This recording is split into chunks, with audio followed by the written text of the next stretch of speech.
이 시간에 우리 하나님의 말씀 교독하겠습니다. 사무엘하 24장 18절에서 25절까지 있는 말씀입니다. 사무엘하 24장 18절에서 25절입니다. 이날에 갓이 다윗에게 이르러 그에게 아뢰되 올라가서 여부스 사람 아라우나의 타작 마당에서 여호와를 위하여 제단을 쌓으소서 하매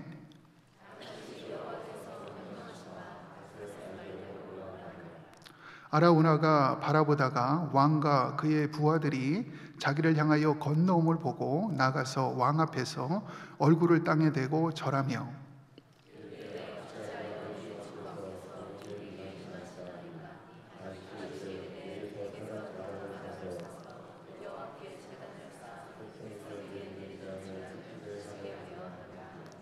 아라우나가 다윗에게 아뢰되 오라건대 내 주 왕은 좋게 여기시는 대로 취하여 드리소서. 번제에 대하여는 소가 있고 뗄 나무에 대하여는 마당질하는 도구와 소의 멍에가 있나이다.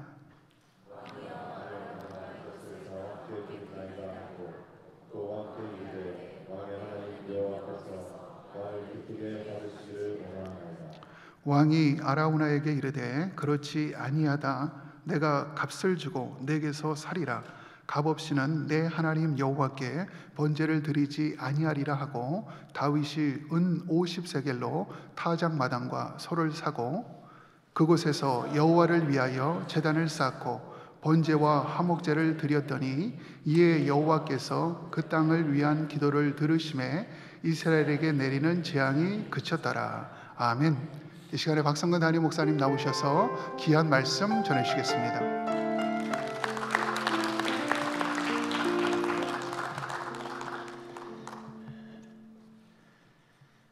인간은 누구나 실패를 합니다. 연약한 존재이기 때문이겠죠. 그러나 한 번의 실패가 인생의 마지막을 의미하지는 않습니다. 다시 시작하면 더 밝고 빛나는 인생을 살 수가 있는 것입니다. 골프를 좋아하시는 분들은 잘 아시겠지만 1960년대 미국을 대표하던 선수가 아놀드 팔머라고 하는 선수였습니다. 그는 통산 92번이나 우승을 거두었던 최고 기량의 선수였습니다. 바비 존스라는 분, 이분도 미국 골프계의 전설인데요. 그는 아놀드 팔머에 대해서 이런 말을 했습니다. 만일 8피트의 거리에서 퍼트를 할 일이 생긴다면, 그리고 그것에 내가 가진 모든 것이 걸려있다면 나는 아놀드 팔머에게 그것을 부탁할 것이다. 이 정도로 뛰어난 선수였습니다만은 이런 선수도 창피할 정도의 큰 실패를 경험한 적이 있습니다. 1961년 1월 6일 LA 오픈 골프 대회가 이곳에서 멀지 않는 지역 렌처 파크이라는 곳에서 열렸습니다. 첫째 날 마지막 홀인 18번 홀 파5인데요. 티샷을 잘 쳤습니다. 근데 두 번째 샷을 그린에 올리려고 우드로 쳤는데요. 오른쪽으로 휘더니 연습장 기둥을 맞고 나가버렸습니다. 벌타를 받고 다시 쳤는데 이번에는 왼쪽으로 휘면서 골프장 바깥 거리로 나갔습니다. 또 벌타를 받고 쳤는데 오른쪽 왼쪽을 오가는 바람에 결국 12타를 치고 홀아웃을 했습니다. 웬만한 아마추어들도 5, 6타면 충분할 홀을 세계 최고 기량의 선수가 그 2배를 친 것입니다. 그래서 지금도 그 홀에 가보시게 되면 그날을 기념하는 기념비가 세워져 있습니다. 천하의 아놀드가 여기서 12타를 쳤습니다 라고 새겨진 실패의 기념비죠. Monument of Failure라고 부르는 기념비가 세워져 있습니다. 여러분, 인간이기 때문에 누구나 실패할 수 있는 것입니다. 그러나 실패했다고 해서 그곳에 머물게 되면 성장과 발전을 이룰 수 없습니다. 방금 말씀드린 아놀드 팔머의 경우 그 후에 어떻게 됐을까요? 그는 그 실패를 경험한 후에 40개 대회에서 우승을 했습니다. 그 중에 2번은 브리티시 오픈이라고 하는 유명한 메이저 대회죠. 또 2번은 마스터즈에서 우승을 했습니다. 그 비결을 물었을 때 아놀드는 이렇게 답을 했습니다. 골프 경기에서 우승할 수 있는 비결은 망친 샷을 잊어버리는 것입니다 라는 답을 했습니다. 과거의 실패에 연연하지 말고 앞을 향해 나가라는 것입니다. 존 맥스웰 목사님은 이것을 falling forward라는 단어로 표현했습니다. 넘어지되 앞으로 넘어지라, 그런 뜻이죠. 사실은 그분이 쓴 유명한 책 제목이긴 합니다만은 저는 그 책 제목을 보면서 한 단어를 더 붙이면 좋지 않을까라는 생각을 한 적이 있습니다. falling forward to God, 하나님을 향하여 넘어지라. 그렇게 한 단을 더 붙이고 싶습니다. 우리말 속담에 뒤로 넘어져도 코를 깬다는 그런 속담이 있잖아요. 앞으로 넘어지면 어떻게 될까요? 코만 깨지는 게 아니라 이마까지 깨지게 되죠. 그런데 하나님 앞을 향하여 넘어지게 되면 하나님께서 받아주셔서 실패에도 불구하고 더 큰 축복의 기회로 나갈 수가 있는 것입니다. 이런 측면에서 크리스찬 삶에 있어서 실패라고 하는 것은 결코 모든 것의 마지막이 아닙니다. 오히려 실패를 통해 하나님을 경험하고 더 큰 비전으로 나갈 수 있다면 실패는 큰 디딤돌이 될 수가 있는 것입니다. 이런 면에서 우리는 실패가 왔을 때에 실패 때문에 낙심하고 주저앉을 것이 아니라 실패 뒤에 하나님이 준비해 놓으신 더 높은 차원의 비전을 바라보아야지 건강하고 좋은 삶을 살아갈 수가 있습니다. 실제로 누가복음 5장에 보시게 되면 베드로와 그의 동업자였던 야고보와 요한이 실패했던 밤에 대한 기록이 소개가 되어 있습니다. 이 사람들은 갈릴리 호숫가에서 잔뼈가 굵어진 전문적인 어부들이었죠. 그랬는데 밤새 그물을 던졌는데 한 마리의 고기도 잡지 못한 날이 있었어요. 즉 어부로서는 큰 실패의 밤이라고 부를 수 있을 것입니다. 그들이 빈 그물을 들고 새벽녘에 항구로 돌아왔을 때에 누가 그들을 기다리고 계셨는지 아십니까? 예수님께서 기다리고 계셨어요. 그리고 주님께서 배에 오르시더니 한 번 더 그물을 던져보라. 여기서 끝내지 말고 다시 한번 시작해보라. 그렇게 제안하셨어요. 근데 한 가지 조건이 있습니다. 이번에는 너희들 혼자만 가지 말고 나와 함께 가서 시작해보자. 그래서 그 어부들이 주님 말씀에 순종해서 깊은 곳에 그물을 던졌더니 어떤 역사가 일어났나요? 그물이 찢어질 정도로 가득 찬 물고기를 잡게 됐습니다. 엄청난 성공이죠. 그러나 그들은 이 가시적 성공에 머물지 않고 진짜 성공을 위해 세기를 가게 됩니다. 그것이 바로 사람 낚는 어부가 되는, 지금까지는 고기를 낚는 어부였죠. Fishers of fish. 앞으로는 Fishers of man, 사람을 낚는 어부가 되어서 하나님 나라 영광과 비전을 위해 살 수 있는 인생이 된 것입니다. 이런 면에서 실패는 절대로 끝이 아닙니다. 실패에 대한 하나님이 준비하신 더 큰 차원의 계획이 있고 그 계획을 잘 순종해 드릴 수만 있다면 새로운 삶을 살 수가 있는 것입니다. maybe 여러분의 삶 가운데도 여러 가지 형태의 실패가 있을 것입니다. 경제적인 실패를 경험한 분도 계실 것이고 관계성의 실패, 학생들 같은 경우는 학업의 실패 때문에 좌절감을 느끼는 케이스도 있을 것입니다. 심지어 영적인 실패나 믿음의 실패 때문에 답답함을 느끼는 분도 계실지 모르겠습니다. 어떤 케이스든 간에 실패는 모든 것의 마지막이 아닙니다. 라버트 슐러 목사님이 했던 말씀을 인용해 드리자면 실패는 당신이 실패자임을 의미하지 않는다. 실패는 다만 당신이 아직 성공하지 못했음을 의미할 뿐이다. 실패는 하나님께서 당신을 버리셨다는 것을 의미하지 않는다. 실패는 다만 하나님께서 더 좋은 계획을 갖고 계심을 의미할 뿐이다. 전 귀한 말씀이 아닐 수가 없죠. 크리스천 삶에 있어서 실패는 모든 것의 끝이 아니라 하나님이 다른 계획을 가지고 계신다. 그리고 그 계획은 더 좋은 계획이다. 그런 의미로 말씀하고 있습니다. 이런 면에서 여러분과 제 삶에도 분명히 실패 현장이 있는데 어떻게 하면 이 실패를 넘어서서 하나님이 준비해 놓으신 더 높은 차원의 비전을 향해 살아갈 수 있을지 오늘 같이 봉독한 본문을 중심으로 이것을 함께 정리해 보려고 합니다. 오늘 같이 읽은 본문에 보시면 실패에도 불구하고 더 위대한 비전의 삶을 살아갔던 다윗의 모습이 오늘 본문에 소개가 되어 있습니다. 사실 오늘 본문은 다윗이 남겼던 마지막 업적에 대한 기록이죠. 근데 주목해야 될 중요한 사실이 있습니다. 이 업적이 다윗의 실패 위에 세워졌다는 사실입니다. 지난주 말씀을 드린 것처럼 다윗은 인구조사를 함으로써 하나님의 징계를 받게 되죠. 13절 말씀 보시면은 하나님께서 다윗을 징계하시기 전에 세 가지 옵션을 주셨어요. 첫째는 7년 동안의 기근을 당할 것이냐, 두 번째로 3개월 동안 적군에게 쫓겨다닐 것이냐, 즉 전쟁의 패배를 말하는 것이죠. 그리고 세 번째로 사흘간 전염병이 온 이스라엘에 퍼져서 죽음을 맞이하게 될 것인가. 그때 다윗은 세 번째 옵션을 선택했습니다. 가장 날짜가 짧기 때문에 선택한 것이 아니라 14절 말씀 보게 되면 하나님의 손에 직접 징계를 받기 위함이라고 다윗이 밝혔어요. 기근이라고 하는 것은 자연을 통한 징계이죠. 전쟁의 패배라고 하는 것은 인간의 손을 통한 징계라고 한다면 전염병은 하나님이 직접 내리시는 징계이기 때문에 그것을 다윗이 선택한 것입니다. 자, 그 결과 15절 말씀 보시면 다한에서부터 브엘세바까지, 즉 이스라엘의 전역입니다. 전염병 때문에 7만 명이 죽게 되었다고 기록합니다. 엄청난 재앙이 아닐 수가 없습니다. 다윗으로서는 지울 수 없는 큰 실패임에 틀림이 없습니다. 그랬는데 18절 말씀 보시면은 하나님은 갓이라고 하는 선지자를 보내서 이렇게 분부를 내리십니다. 이날에 갓이 다윗에게 이르러 그에게 아뢰되 올라가서 여부스 사람 아라우나의 타작마당에서 여호와를 위하여 제단을 쌓으소서. 여기 보시면은 갓이라고 하는 선지자가 나오죠. 이 갓은 God가 아니라 Gad입니다. 그래서 get이라고 발음을 해 오를지도 모르겠어요. 행운이라는 뜻을 가지고 있고 축복이라는 의미를 가진 이름이라고 합니다. 야곱의 7번째 아들 이름도 갓이었죠. 그래서 갓 지파라는 지파가 생기지 않았습니까? 이 갓이라는 사람은 사무엘상 22장 5절에 처음 등장을 하는데요. 이 시기가 언제냐고 하면은 다윗이 광야 생활할 때입니다. 사울에게 쫓겨서 광야를 돌아다닐 때. 그래서 많은 성경학자들은 이 갓이라는 사람이 사무엘의 선지학교 출신으로서 아둘람 굴에서 다윗과 동고동락했던 400명 중 한 명일 것으로 추측을 하고 있습니다. 그러므로 다윗의 가장 가까운 측근이고 퍼스널 카운셀러 같은 존재라고 부를 수가 있습니다. 근데 하나님께서 이 갓을 보내서 뭐라고 분부를 내리셨나요?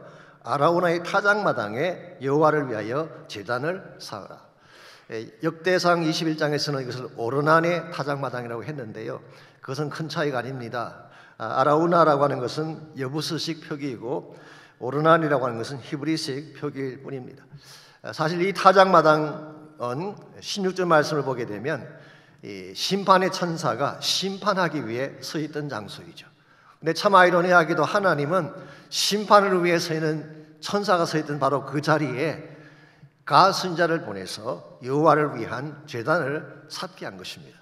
이건 구속사적으로 굉장히 중요한 의미를 가지고 있는 그런 분부가 아닐 수가 없습니다. 창세기 22장에 보시게 되면 아브라함이 독자 이삭을 제물로 드리기 위해 모리아 산에 올라갔던 사건이 기록되어 있죠. 그때 그는 산 한 모퉁이로 아들을 데리고 가서 이삭을 결박한 후에 실제로 칼로 그를 잡으려고 했습니다. 이걸 보신 하나님께서 아브라함을 막은 후에 이렇게 말씀하시죠. 너가 너의 아들 독자까지도 아끼지 않는 것을 보니 정말 나를 경외하는구나. 그리고 순양 한 마리를 준비하셨다가 대신 드리겠습니다. 그래서 붙여진 이름이 뭔가요?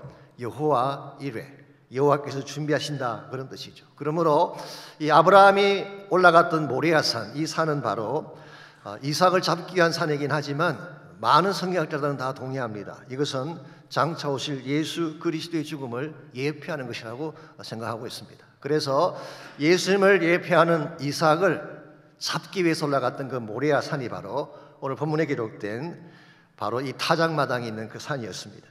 역대하 3장 1절에 보게 되면 바로 이 모리아 산에 솔로몬이 성전을 지었다고 기록하고 있습니다. 성전에는 하나님의 제단이 있는 곳이죠. 더 놀라운 사실은 바로 이 산 모퉁이에 지금부터 2000년 전에 예수님의 십자가가 세워졌습니다. 이런 면에서 정리를 해보게 되면 이 아라우나의 타작마당이라고 하는 것은 그냥 장소가 아닙니다. 하나님의 구원의 비전이 서려 있는, 절 멸망 가운데 죽어가던 온 인류를 살리기 위해 구속 계획을 준비하시고 하나님 나라 비전을 세우기를 원하는 하나님의 비전이 서려 있는 산이 바로 모리아 산이다라고 할 수 있는 것입니다. 그런데 놀랍고 위대한 이 비전이 어떤 터전이 위에 세워졌다고 말씀드렸나요? 다윗이 실패했던 바로 그곳. 그래서 심판의 천사가 찾아와서 다윗과 예루살렘을 멸망시키려고 했던 바로 그 장소에 하나님께서는 여호와의 제단을 쌓게 하심으로 구속의 역사를 이루시고 하나님 나라의 비전을 성취하게 하신 것입니다. 이것이 성경 전체 흐름이기도 하고 하나님께서 오늘 또 하시는 사역의 중요한 내용입니다. 구속사가 어떤 것입니까? 실패하고 패배했던 인간을 구원하기 위해서 하나님이 메시아신 예수님을 보내셨고 그 결과 우리 모두가 구원받고 하나님 나라의 백성이 되게 하는 것이 바로 하나님의 구원 계획 아니었습니까? 여러분과 저도 동일한 의미에서 실패자였죠. 우리 모두는 다 죄를 지었기 때문에 마땅히 하나님의 심판을 받아야 하고 마땅히 심판의 타작마당에서 하나님께서 내리시는 징벌을 받아야 마땅한데 하나님께서는 여러분과 저를 위해 새로운 제단을 준비하시고 이게 바로 예수 그리스도의 십자가 제단이죠. 그리고 우리로 하여금 다시 살아나서 하나님 영광 위에 살도록 하는 것이 이게 바로 성경의 전체적인 메시지이고 이것을 우리는 복음이라고 정리해 볼 수가 있습니다. 만약 우리가 이 사실을 바로 안다면 실패했음에도 불구하고 하나님께서는 새로운 비전의 터전을 준비하셔서 여러분과 저의 인생을 사용하기를 원하신다는 사실을 바로 안다면 어떻게 살아야 될까요? 이제 우리도 하나님이 설정하신 비전의 산으로 올라가서 주의 영광과 목적을 위해 살아가는 것이 마땅할 것입니다. 제가 모리아 산에 대한 말씀을 드렸는데요, 이 모리아라는 단어 자체가 여호와의 비전이라는 뜻입니다. 두 단어의 합성어죠. 모리라고 하는 히브리어는 본다는 뜻입니다. 그리고 야자가 붙으면 하나님, 야훼라는 의미죠. 그러므로 직역을 하면 Vision of Yahweh라는 의미를 가진 것이 모리아라는 단어의 핵심 용어입니다. 그러므로 여러분과 제가 정말 하나님의 계획을 보기를 원한다면, 하나님께서 우리를 위해 준비해 놓으신 하나님 나라 비전을 보기를 원한다면 모리아 산으로 올라가야 되는 것입니다. 오늘 많은 사람들이 자기들 나름대로 목표를 정해놓고 산을 올라가고 있죠. 성공이라고 하는 산을 오르기 위해 수많은 사람들이 노력하고 애를 쓰는 것이 우리가 보고 있는 현실입니다. 그런데 세상이 제공하고 있는 이 성공의 산이라고 하는 것은 아무리 올라가도 끝이 보이지 않습니다. 올라가도 끝이 보이지 않는 산. 그리고 정작 막상 정상에 올라가 보면 아무것도 없는 것이 세상이 제시하고 있는 성공의 산이라고 할 수가 있습니다. 여러분 잘 아시는 20세기 최고의 지성인 사르트르가 죽을 때 외쳤던 말이 뭔가요? 겨우 이것뿐인가? 이 말을 외치면서 이 벽을 손으로 긁으면서 이 마지막 말을 외쳤다고 전해지고 있습니다. 영국의 극작가이면서 노벨 문학상을 수상했던 조지 버나드 쇼라는 사람이 있습니다. 이 사람은 자기가 죽은 후에 묘비에 이런 글귀를 새겨달라고 부탁을 했습니다. 우물쭈물하다 내 이럴 줄 알았다. 뭔가 열심히 한다고 살아갔는데 나중에 살고 보니까 무엇 하나 이루지 못한 후회밖에 없는 인생을 그렇게 표현한 것입니다. 이럴 줄 알았으면 처음부터 그렇게 살지 않았어야지. 다 산 후에 이럴 줄 알았다 그러면 too late. 사실 오늘날 많은 사람들이 나름대로 목표를 설정하고 꿈을 설정하고 산을 올라가지만 열매가 아름답지 못한 이유는 진짜 올라야 될 바른 산을 올라가지 않았기 때문입니다. 여러분과 제가 정말 예수님 때문에 구원받았고 하나님이 어떤 분인가를 바로 안다면 이제는 세상의 산이 아니라 하나님의 산, 거룩한 산, 하나님의 비전이 서려져 있는 모리아 산을 향해 올라가야 할 것입니다. 우리가 이 산을 올라가게 되면 그때 하나님의 계획도 알게 되고 하나님이 우리를 위해 준비해 놓으신 가장 아름다운 삶을 누릴 수 있게 되는 것입니다. 자, 그렇다면 우리가 어떻게 할 때에 이 실패라고 하는 우리의 장벽을 넘어서서 하나님이 준비해 놓으신 새로운 비전의 산을 향해 올라갈 수 있을지 오늘 본문에 소개된 다윗의 케이스를 통해서 새로운 비전의 산을 올라가는 데 필요한 몇 가지 비결을 함께 정리하려고 합니다. 첫 번째로 실패에도 불구하고 새로운 비전의 산에 올라가려면 바른 인식이 필요합니다. 즉 내가 누구이며 하나님이 어떤 분인가에 대한 바른 인식을 가져야지 참된 비전을 향해 나아갈 수 있다 그런 뜻입니다. 오늘 본문을 읽어보시게 되면 다윗은 자신이 얼마나 연약하고 보잘것없는 죄인인가를 깊이 인식하고 있습니다. 참고로 17절을 잠깐 보십시오. 다윗이 백성을 치는 천사를 보고 곧 여호와께 아뢰어 이르되 나는 범죄하였고 악을 행하였거니와 이 양무리는 무엇을 행하였나이까? 청하건대 주의 손으로 나와 내 아버지의 집을 치소서 하니라. 그는 자신이 범죄하고 악을 행한 사실을 인정하고 있습니다. 그리고 자신의 죄 때문에 죽임당하는 양들을 바라보며 가슴 아파하고 있습니다. 그러나 자신의 힘만으로는 심판의 손을 막을 길이 없음을 깨닫고 하나님께 간청을 하죠. 차라리 나와 내 아버지를 치십시오. 사실 이것은 마지막 절규이면서 절망의 외침입니다. 달리 다른 길이 없기 때문에 이런 절규를 외친 것입니다. 그런데 바로 이와 같이 다윗이 자신의 죄를 인식하고 자신의 한계성을 인식하며 하나님께 부르짖는 바로 이 순간에 하나님께서는 갓 선지자를 보내서 아리우나의 타작마당에 여호와의 제단을 쌓으라고 분부를 내리신 것입니다. 이것이 담고 있는 메시지는 이것입니다. 하나님이 다윗의 목숨이 아닌 다른 누군가의 재물을 통하여서 이 심판에서 건져내시겠다는 의도가 담겨져 있는 것입니다. 여기에 우리는 하나님의 긍휼을 발견할 수가 있고 새롭게 생명의 기회를 주시는 사랑을 발견할 수가 있습니다. 죄를 지으면 마땅히 죽는 것이 마땅한 것이죠. 죄를 범했으면 심판의 타작마당에서 심판받는 것이 마땅한 것입니다. 그런데 하나님께서는 이곳에 여호와를 위해 또 다른 제단을 쌓게 함으로써 궁극적으로는 예수 그리스도의 십자가 제단이죠. 이걸 통해 다윗을 구원하시고 다윗에게 새로운 길을 여시겠다고 하는 것이 아라우나의 타작 마당에 제단을 쌓게 하신 목적이었습니다. 다윗은 이 사실을 알았기 때문에 19절 보시게 되면 이 말씀에 순종해서 그 산을 향해 올라갔다라고 기록을 하고 있습니다. 여러분과 제 삶도 마찬가지입니다. 우리가 실패했을 때에, 우리가 죄를 짓거나 잘못했을 때에 우리가 그 잘못을 인정하고 하나님께로 나아가야지, 하나님이 계시는 은혜의 산으로 올라가야지 회복과 긍휼과 자비를 받을 수가 있지. 그냥 죄 지은 상태에 머물게 되면, 실패한 상태에 그대로 머물게 되면, 절망 가운데 혼자 신음하며 머물게 되면 어떤 해결도 주어질 수가 없는 것입니다. 그러므로 여러분이나 저나 누구나 다 실패를 경험했던 존재인데, 실패라고 하는 사건이 찾아왔을 때에 부끄럽긴 하지만, 죄송하긴 하지만 그래도 하나님께로 나가야지 길이 있고 회복이 가능한 것입니다. 시편 40편 17절을 보게 되면 다윗은 하나님께 이렇게 고백한 기도를 드린 적이 있습니다.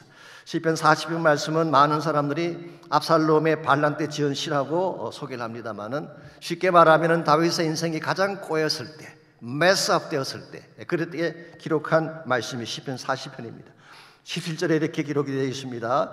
나는 가난하고 궁핍하오나, 즉 자신의 실체를 인식한 것이죠.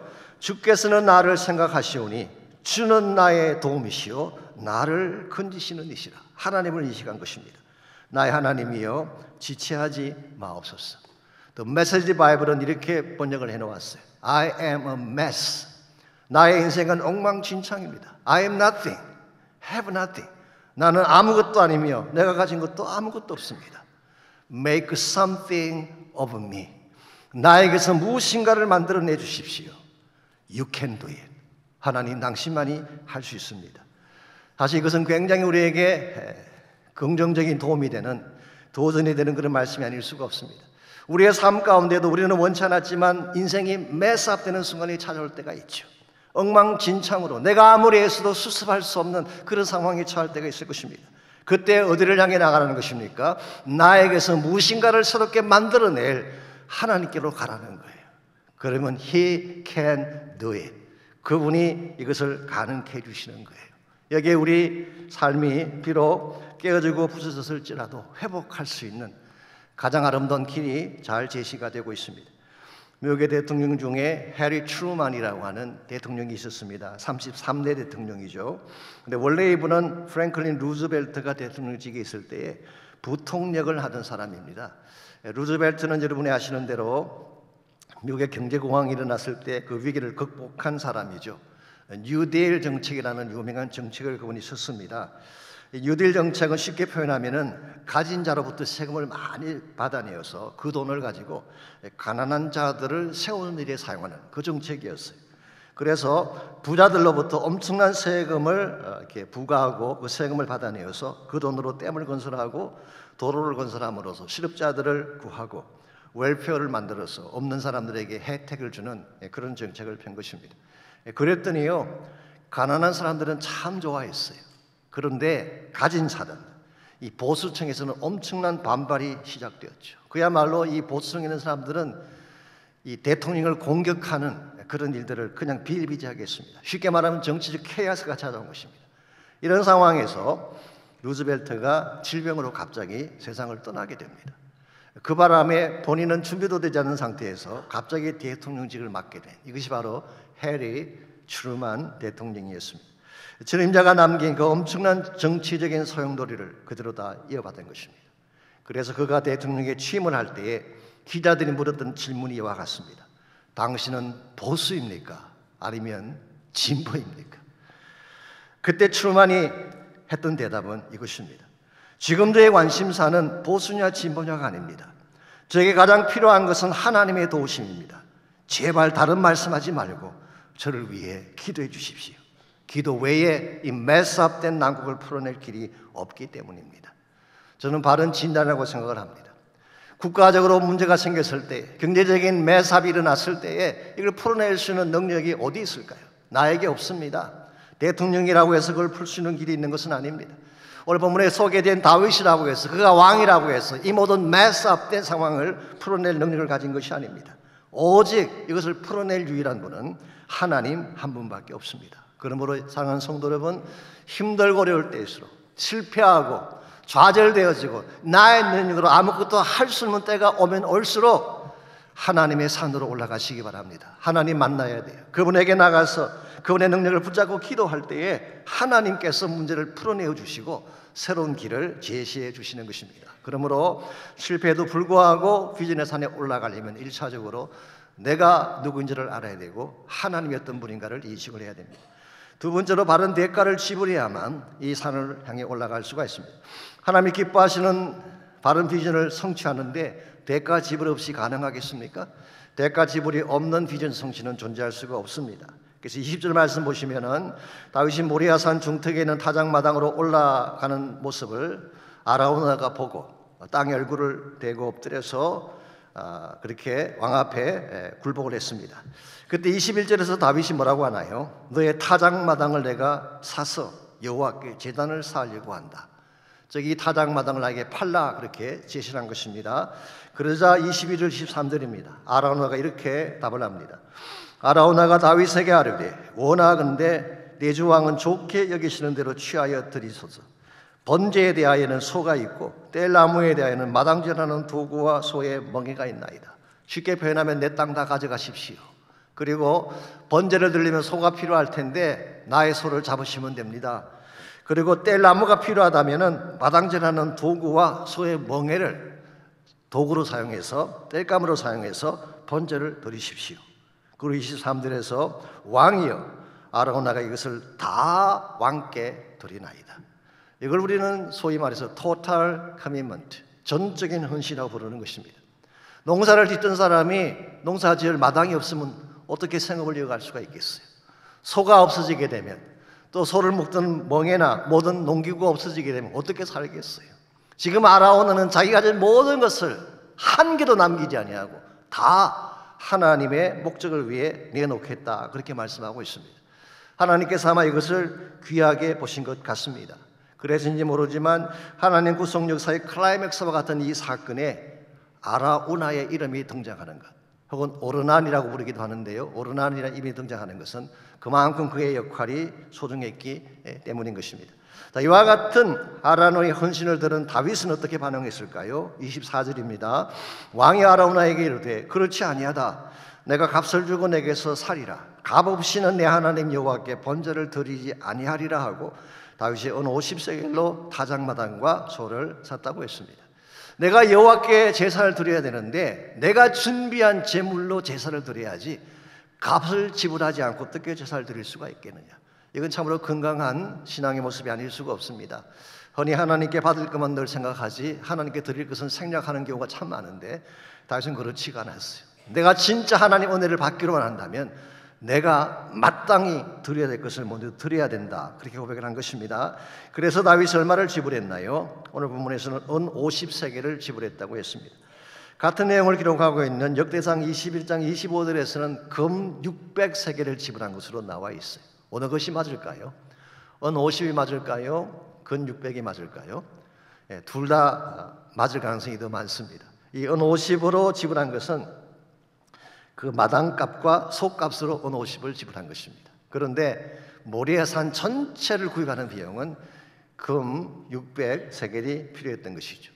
다윗은 이와 같이 그가 제단을 쌓을 마당만 구입한 것이 아니라 그 땅 전체를 다 구입함으로써 장차 그곳에 그의 아들 솔로몬이 성전을 건축하게 하고 한 걸음 더 나아가서 그가 제단을 쌓았던 그 타작마당에 나사렛 예수 그리스도의 십자가가 세워지게 해서 하나님의 구속 역사를 성취하게 만든 것입니다.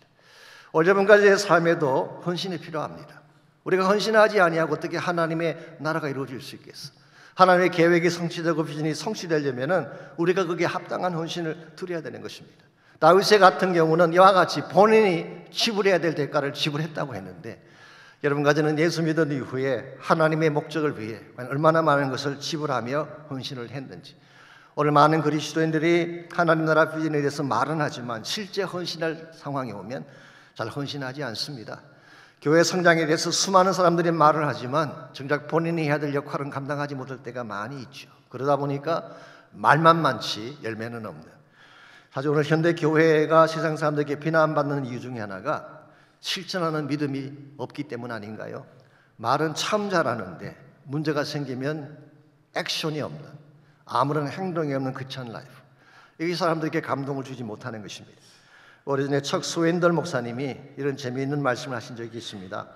세계 모든 기독교파들이 함께 모이는 초교파 모임이 있었는데요, 한참 회의가 진행 중인데 비스가 뛰어들어오면서 외쳤습니다. 건물에 불이 났습니다. Fire라고 외쳤어요.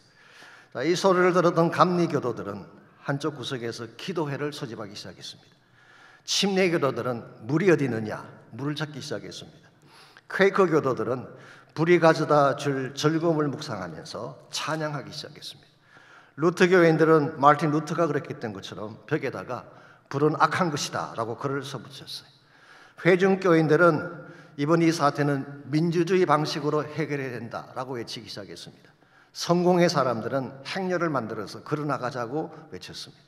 장로교인들은 일단 먼저 회장을 선출하고 위원회를 만들어 조사한 후에 보고를 받자, 그렇게 했어요. 이와 같이 수많은 사람들이 탁상공론을 펼치고 있을 때에 한 소년이 소화기를 들고 와서 불을 껐습니다. 만약 이 소년이 불을 끄지 않았더라면 거기는 모든 자들이 불길에 휩싸일 뻔했는데, 이 작은 소년이 했던 작은 액션 하나가 그 문제의 불을 끈 것입니다.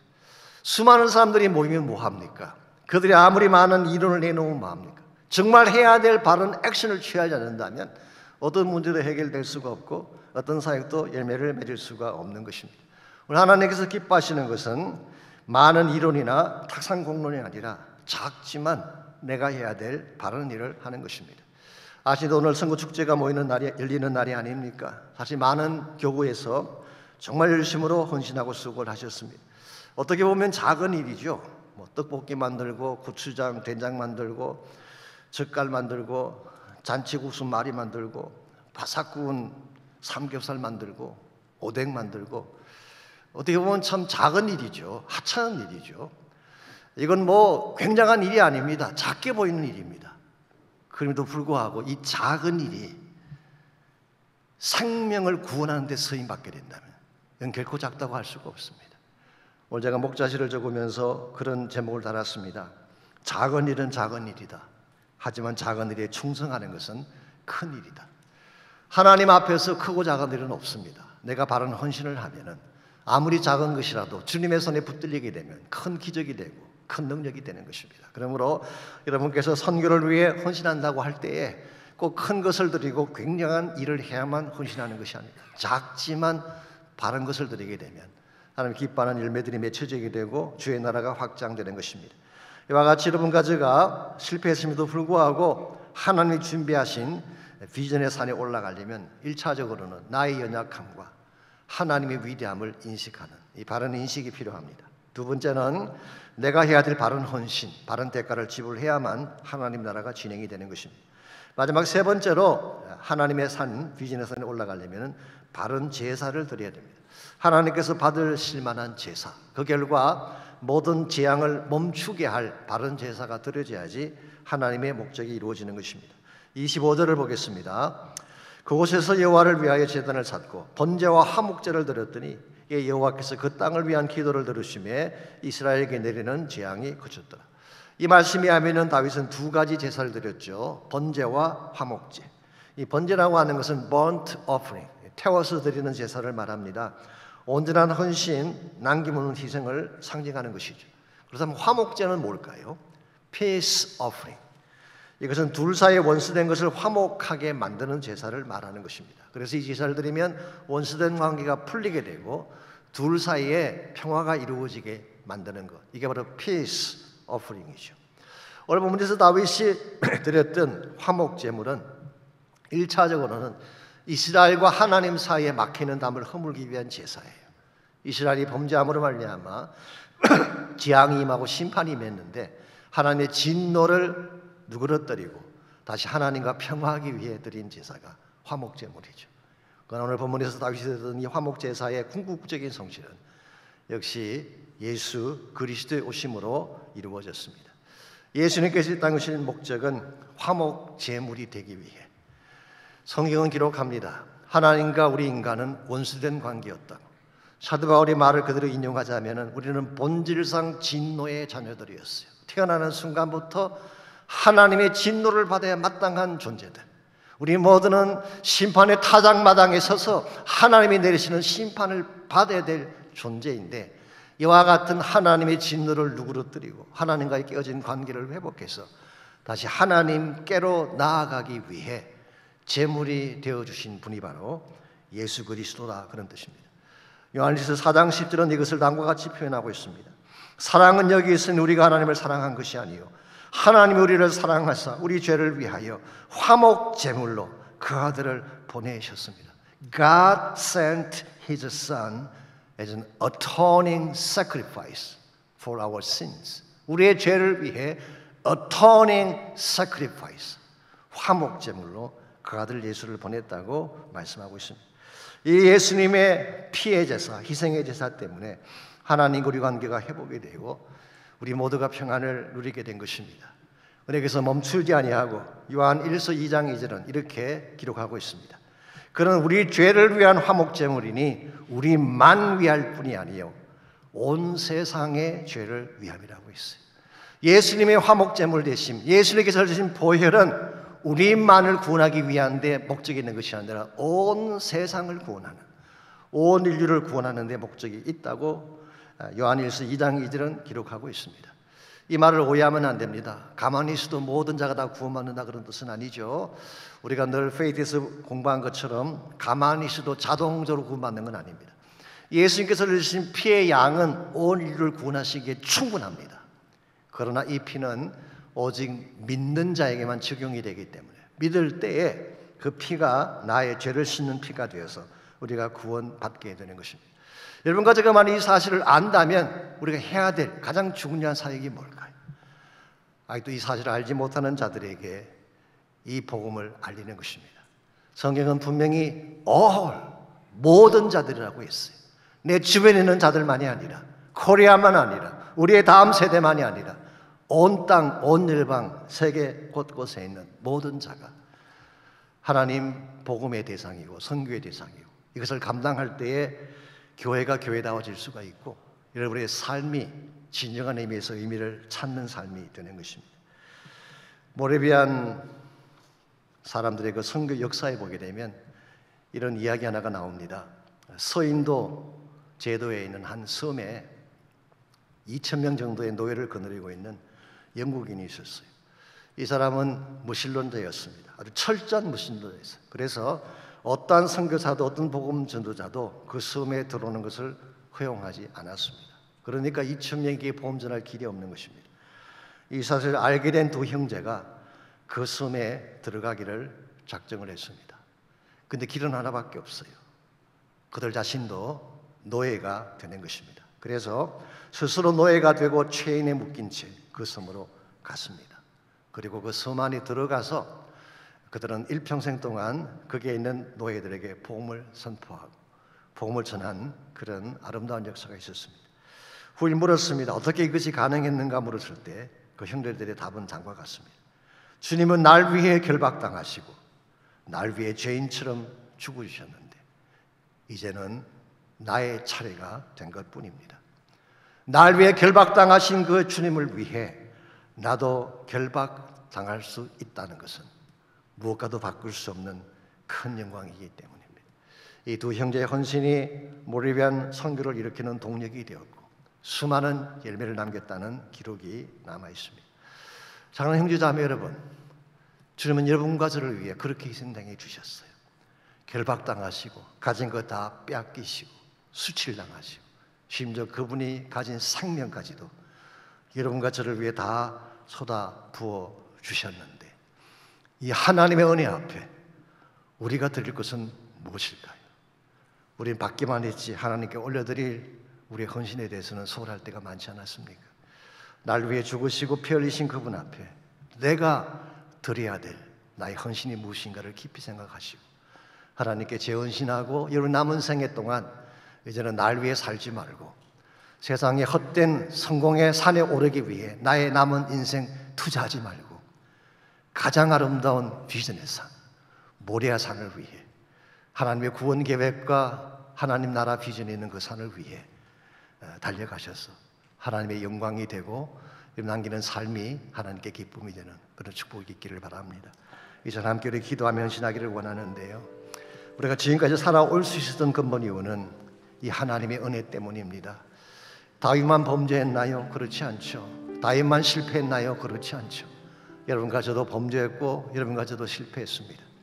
우리가 실패한 그 죄값은 마땅히 심판의 타작마당에서 하나님의 심판을 받는 것이죠. 근데 하나님께서는 그 타작마당에 내가 서는 대신에 예수 그리스도의 십자가 재단을 다시 세우시고 누구든지 예수 앞으로 돌아오기만 하면 구원받는 축복의 길을 열어주셨어요.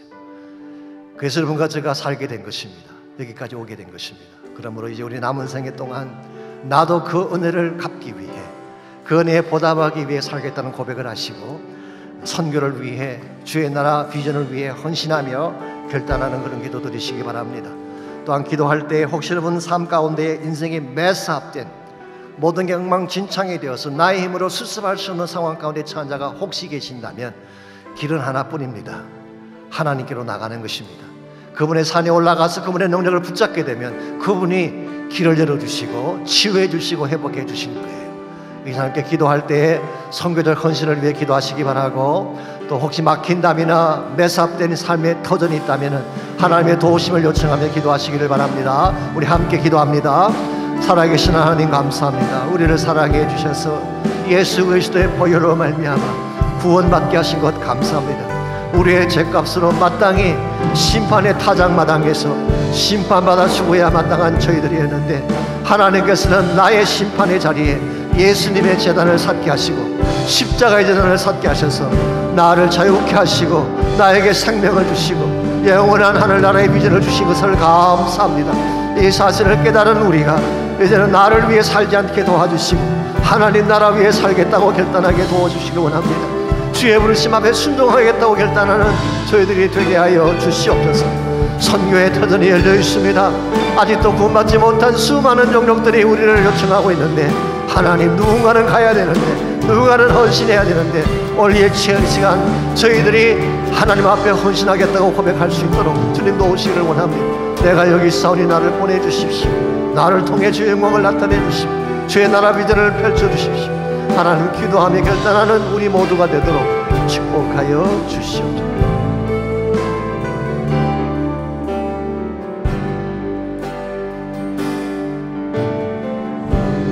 우리 주는 위대하며 능력이 많으시도다. 그의 지혜 무궁하며 인자는 영원하도다. 상한 자를 고치시며 상처를 싸매시도다. 열들의 수를 세시며 이름을 붙이셨도다. 그가 구름으로 하늘을 덮으시며 땅을 위하여 그 준비하시니 예루살렘아 여호와를 찬송할지어다. 내 하나님을 감사함으로 그 앞에 나가며 주임제 앞에 경배. 우리 다시 한번 고백하겠습니다. 우리 주는 위대하며 능력이 많으시도다.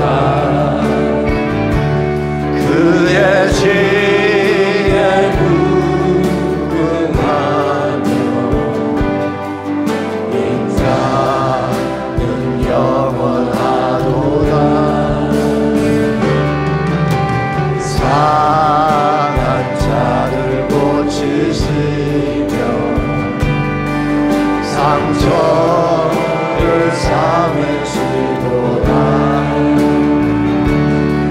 별들의 수를 세시며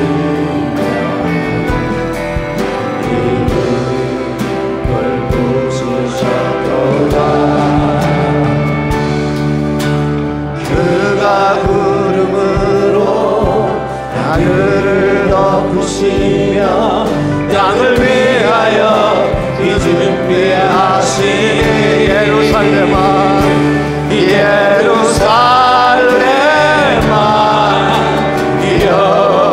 여호와를 찬송할지어다. 내 하나님을 감사함으로 그 앞에 나가면 주 임재 앞에 경배 온 열방이여 온 열방이여 여호와를 찬송할지어다. 내 하나님을 경배함으로 그 앞에 엎드려 주의 영광 선포해. 온 열방이여 온 열방이여 여호와를 찬송할지어다. 내 하나님을 경배함으로 그 앞에 엎드려 주의 영광 선포해. 주의 영광 선포해. 주의 영광 선포해.